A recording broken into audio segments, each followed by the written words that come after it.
Fala galera do terceiro, aqui é o professor Gustavo de Física e eu vim com esse vídeo fazer a evolutiva da atividade 2, tá? Sobre espectroscopia, tema do terceiro bimestre, tá?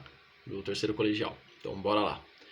O primeiro exercício, na verdade, é um experimento de um espectroscópio caseiro que essa moça faz e ela localiza, na verdade, ela aponta ele para determinadas luzes de determinados objetos e ela vê aquela onda, aquela linha, né, colorida de ondas, que é o espectro, tá?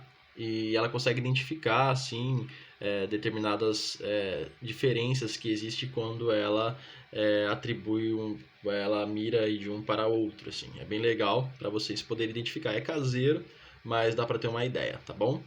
A alternativa 2 foi um texto, tá bom? Sobre o espectro atômico. E eu deixei aqui embaixo uma segunda as leis de Kirchhoff, que é muito legal, tá? Por exemplo, eles são super importantes. Vamos tentar ler aqui comigo, só para ver se eu consigo aqui, ó. Em seus trabalhos, Kirchhoff atraiu algumas leis empíricas muito úteis no tratamento de espectros. São elas: primeiro, um corpo opaco muito quente, sólido, líquido ou gasoso emite um espectro contínuo. Tá? A 2, um gás transparente muito quente produz um espectro de linhas brilhantes de emissão, que é esse linhas brilhantes de emissão é igual esse aqui, ó, de emissão, ó, tá? Tentaram desenhar, ilustrar de alguma forma, ó, desse jeito, tá bom? Vamos voltar lá. Cadê? 2, que é o gás muito transparente, muito quente, olha lá. Produz um espectro de linhas brilhantes de emissão. O número e a posição dessas linhas depende dos elementos químicos presentes no gás. É onde você consegue identificar, né, e diferenciar o tipo de gás em relação a outro. Assim. A 3, se um espectro contínuo emitido por um corpo quente passar por um gás, se um espectro contínuo emitido por um corpo quente passar por um gás a temperatura baixa, a presença do gás frio faz surgir linhas escuras de absorção. O número e a posição dessas linhas dependem dos elementos químicos presentes, tá bom? Aí fala sobre o modelo de Bohr, que a gente estudou nas aulas passadas e tal, do modelo atômico. E sobre as leis de Bohr, né? E é muito interessante você pensar que a absorção realmente, ó, então eu tenho um espectro de um corpo que emite luz contínua sobre um gás frio. E aí existe então determinadas linhas de absorção, tá vendo? Olha que interessante. Linhas de absorção são essas linhas pretas aqui, ó, mais escuras. Compreende? E aí vamos fazer então as alternativas, que não foram muitas, né? Então explique o que é um espectro. O espectro é justamente isso, né? É a onda emitida por um corpo, tá bom? É uma onda eletromagnética, ela é normalmente colorida, igual a gente vê lá como parece um arco-íris. Então ele emite essa luz. E lembrando que no caso visível aos olhos humanos, né, temos o do vermelho ao violeta, que vai numa frequência do vermelho de 656 vezes 10 a menos 9 metros, enquanto que o violeta, que seria a última, vai de 410 vezes 10 a menos 9, por aí. Tá? Então é luz visíveis ao olho nu. Vamos ver então aqui a B. Qual é a grande aplicabilidade dos espectros na identificação dos materiais?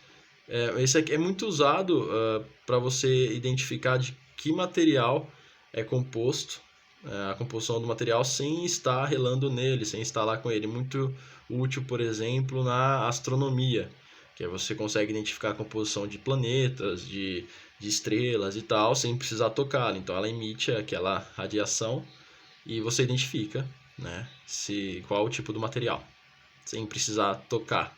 Então você, pela emissão do espectro, você consegue, uma forma tabelada, né, de semelhanças, você identificar, igual fizeram aqui, como se eles fizessem na Terra, semelhanças, né, de espectros de materiais que davam para ser tocados, empíricos, né, e aí catalogaram, e aí agora eles conseguem identificar todos os espectros existentes no universo de acordo com a emissão, né, do seu espectro, da sua luz. Aí consegue identificar o material que ele é composto sem precisar tocar. Essa é a aplicabilidade. Bom, na C, qual é a relação entre o espectro de absorção e o espectro de emissão? Que é aqui, ó, de absorção Vamos falar sobre o de emissão primeiro. Então, o de emissão, ele emite ondas, radiação eletromagnética, tá vendo?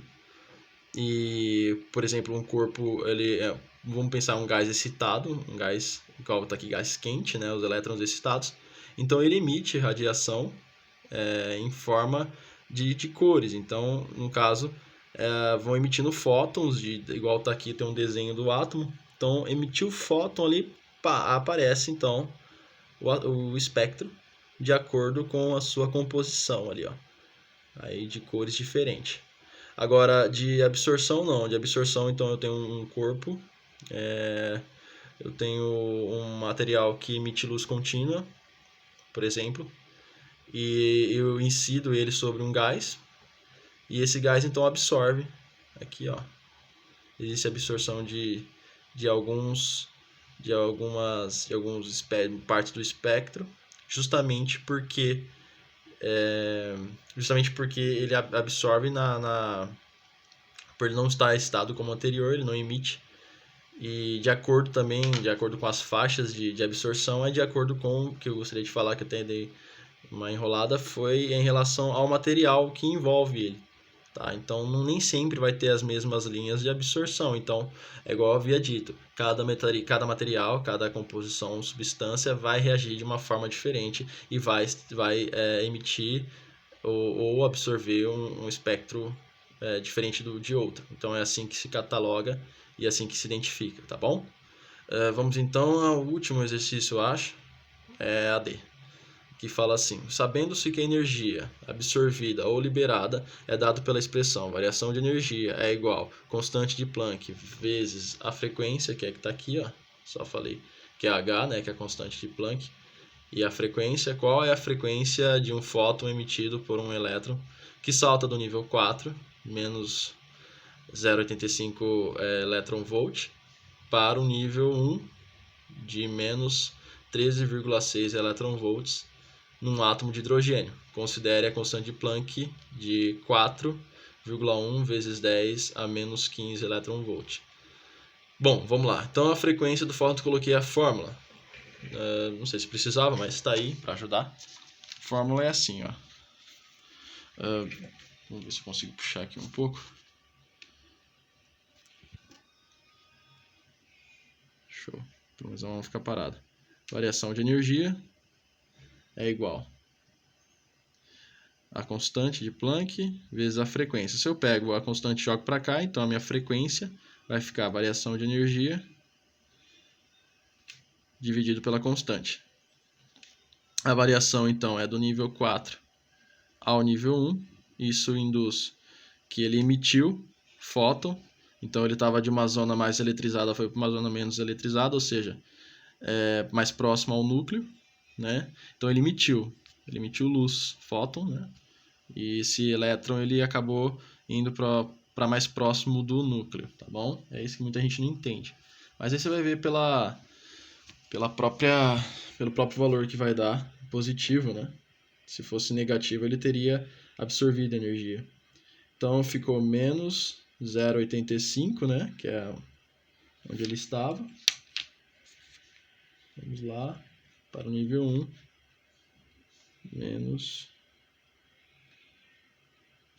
13,6 elétron-volts. Nem precisava, né, colocar. Dividido pela constante de 4,10 vezes 10 a menos 15. Fechou? É isso aí. Bom, bora lá. A frequência é igual. Vai ficar menos 85 menos 13,6. Menos com menos dá mais. Fechou? Então, se quiser colocar aqui assim, ó, já que fica mais, né? 13,6 menos 0,85. Vou fazer assim.